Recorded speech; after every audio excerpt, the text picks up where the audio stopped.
love! So, magandang tanghali at yan, papasok na nga pala ang aking anak. So, nakabihis na siya at aalis na rin kami maya-maya kasi nga tanghali yung pasok niya, 12:30. So, ayan, at naglalakad na nga ako dyan habang nasa bahay pa yung asawa ko at nagsasarado ng tindahan. Pa yung tindahan. So, sa part na yan, nakasakay na nga rin kami ng tricycle at ayun nga yung anak ko. Wala nang ginawa tong anak ko, panay pakyut na nga sa camera. Tingnan nyo naman guys, pati yung tatay niya, cute din, 'di ba? Oh, tanghaling tapat talaga to guys. Tingnan nyo naman at sobrang init nga at talagang hindi maipinta yung aking mukha dyan dahil sa sobrang sakit sa balat ng init. At ayan, nasa highway na nga pala kami.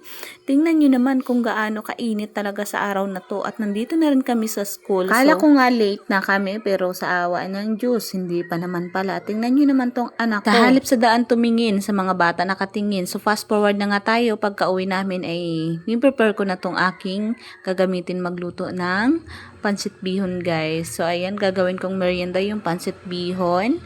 At naghiwa na nga pala ako dyan ng sibuyas at bawang. Natid lang namin sa school si Kyle kasi nga hindi ko na naman na siya binabantayan sa school kasi marunong na siya. So ayun, kaya kapag nasa classroom na siya, kapag nahatid ko na siya dun sa kanyang classroom, umuwi agad ako para naman makagawa ng ibang gawain pa dito sa loob ng bahay. Syempre, tanghaling tapat. So, kailangan natin kumain guys, kahit kakaunti. So, nagtataka nga pala ako sa katawan ko. Konti lang naman ako kumain ng kanin, but napakataba ko na talaga ngayon. Ang hirap talaga magpapapayat, no? Ito na nga pala yung kanin namin kasi nga kaunti na lang yung kanin na natira kasi kagabi pa talaga yun guys. So, ayan, tingnan nyo naman yung kanin ko kung gaano kadami. So, kaunti lang talaga yan, guys. Mas madami pa yung isang takal dyan. So, ayan, kain tayo, guys. At bago ako magluto ng pansit bihon, kailangan natin kumain. So, ayan, tapos agad ako kumain. So, fast forward tayo. Dito na tayo sa ating lulutuing pansit bihon, guys. Naglagay na nga pala ako ng konting mantika dito sa ating kawali at sinunod ko rin naman yung ating bawang at sibuyas para nga magisa natin ng maayos. At pag mag-golden brown na nga pala siya, guys, lalagyan na natin siya ng tubig. Yung tamang tubig lang para sa ating lulutuing pansit bihon. At nung nalagay ko na ng tubig, so sinunod ko naman tong toyo at nor cubes, tapos paminta at magic sarap. So ayan, yan lang yung ating pampalasa sa ating pansit bihon, guys. So nga pala ng pampalasa natin, guys, pinakulo ko lang siya at na hindi ko na nga nabidyohan yung paglagay ko ng pansit bihon at yan, naluto na nga.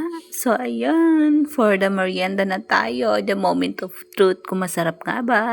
So titikman na natin, guys. Simple lang yung luto natin ng pansit bihon, guys. Wala na siyang gulay, karne. So kasi pang merienda lang naman to. So okay lang kahit walang karne at gulay kasi nga pansarili lang naman to, guys. Tingnan nyo naman, napasarap na yung kain ko dyan. Ayan, merienda tayo, guys. Ilang araw din naman ako hindi nagmerienda, guys, kasi nga hindi nga ako nakugutom. Kahit nga sa umaga minsan parang ayaw ko talaga kumain kasi nga busog talaga ako dahil nga may iniinom akong pampapayat. So, bali, less craving. So, ayan, pupunta na nga pala kami ng school kasi nga maga 3:30 na at uwian na ni Kyle. Tingnan nyo yan, guys, oh.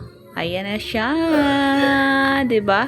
So, pagsunod na nga pala namin, dumiretso na kami papuntang bayan. At ayan, nalungkot na nga siya diyan, guys, kasi nga hinihiram niya tong cellphone. So, sabi ko, mamaya nasa bahay pagka-uwi. Siyempre, bawal mag-cellphone lalong-lalo na nasa daan. Baka mahulog. Na akong gagamitin mag-vlog pag nasira tong cellphone. Siyempre, kailangan natin ingatan. So, ayan, kala mo naman nabagsakan siya ng mundo na talagang sobrang napakalungkot ng batang ito. So, ayan, papunta na nga pala tayo ng bayan at fast forward, dito na nga kami pala sa palengke, guys. So, tingnan nyo naman, kahit nasa bayan, sulat pa rin yung nasa isip niya. Tingnan nyo.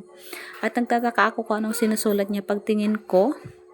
Mga pangalan ng gulay. So, tingnan nyo naman.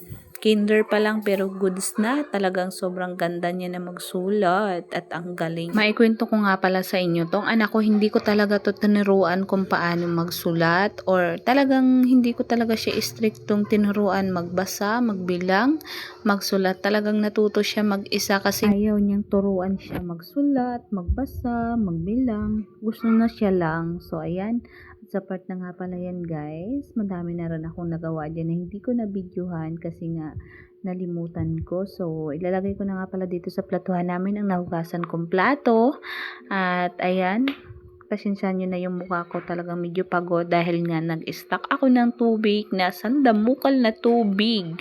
Ayan, doon sa amin CR. Yung mukha ko talagang pagod na pagod guys. Talagang madami din naman talaga akong ginawa ngayong araw. So hindi ko lang talaga napakita sa inyo kasi nga naging busy ako. Kasi gusto ko sunod-sunod talaga yung trabaho. Pero alam nyo naman gawaing bahay. Talagang madaming trabaho kaya hindi ko na nabibidyohan. So hanggang dito na lang muna ang aking mini vlog. Thank you for watching guys.